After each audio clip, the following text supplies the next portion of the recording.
O medicamento divino contra a impureza sexual. Parte 05, dia 28 de janeiro de 2025.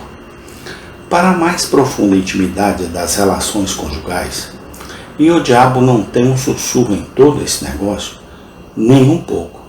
Agora, eu pergunto a você, você se sente confortável com o relato de Deus sobre como ele fez isso? Ou você se sente um pouco enjoado? Eu acho que é um bom teste. Pergunte a si mesmo, eu me sinto confortável com isso? Que Deus Todo-Poderoso estabeleceu isso? Não o diabo? Você diz, pastor, por que isso é tão crítico? Bem, por uma série de razões. Mas no meu entendimento, isso é o mais básico. É demoníaco menosprezar e depreciar o que Deus criou e considerar impuro ou suspeito o que Deus Todo-Poderoso tornou nobre e glorioso. Quero que você vá para 1 Timóteo 4, para que, novamente, você perceba que isso não é o pastor falando.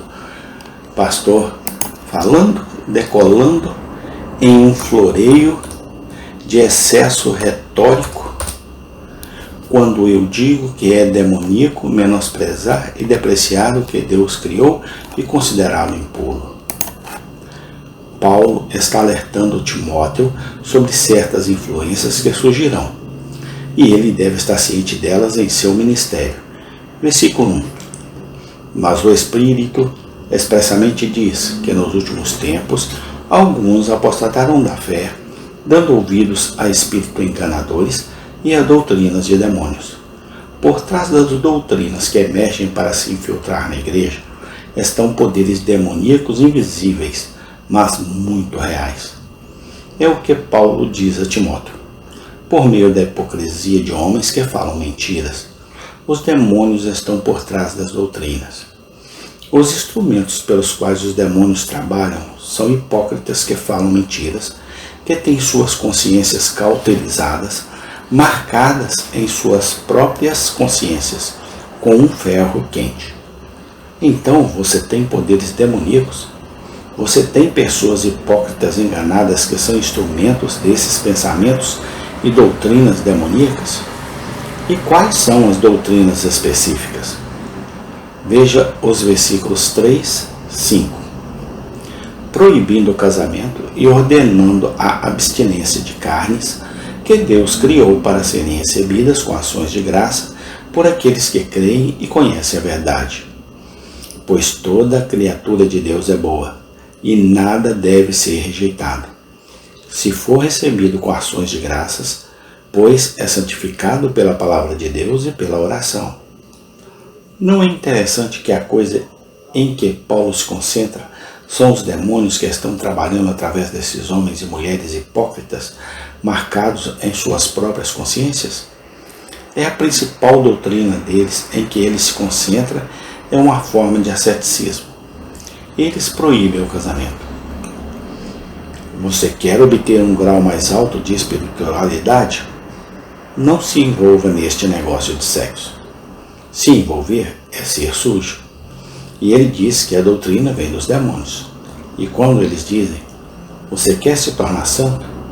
Então você comerá esta dieta restrita. Ele diz, não. Isso é denegrir o que Deus deu na criação. Tudo o que ele fez era bom. E então eu sou ousado em dizer que nossa sexualidade, incluindo nosso desejo e capacidade de prazer sexual, se origina com Deus e não com o diabo. E de qualquer forma, atribuí-la ao diabo é nos encontrar alinhados com doutrinas geradas por demônios. Agora, isso tem grandes implicações para todos nós aqui. Quero falar uma palavra para vocês. Queridos jovens, muitos de vocês sabem, e nós dissemos isso, espero, não de uma forma que gere orgulho e presunção. Muitos de nós que estamos por aí há muito tempo, somos muito gratos pelo que vemos que Deus está fazendo em muitas de suas vidas. Sua aparente fome pela palavra, sua seriedade sobre as realidades espirituais. Muitos de vocês chegaram a esse ponto. Minha esposa e eu usamos nosso próprio pequeno eufemismo. Dizemos que eles brotaram. Quando as meninas começam a se desenvolver e os rapazes começam a ter um pouco de pelos nas bochechas e no queixo, dizemos que eles brotaram. E com esse brotamento, você se torna consciente de desejos, interesses e tentações que nunca enfrentou antes. Você passou, como dissemos com humor, do estágio em que o sexo oposto é nojento ou você chegou ao estágio gostoso. Você vai de nojento para Muitos de vocês chegaram ao estágio. E sua consciência desses desejos, inclinações e interesse é todo um espectro de coisas enraizadas no que você é como homem ou mulher. Você está se fundindo em sua masculinidade e feminilidade maduras. Adão e Eva já eram feitos homens e mulheres maduros com capacidade sexual totalmente desenvolvida. Apetite e prontidão para união sexual dentro do santuário sagrado do casamento.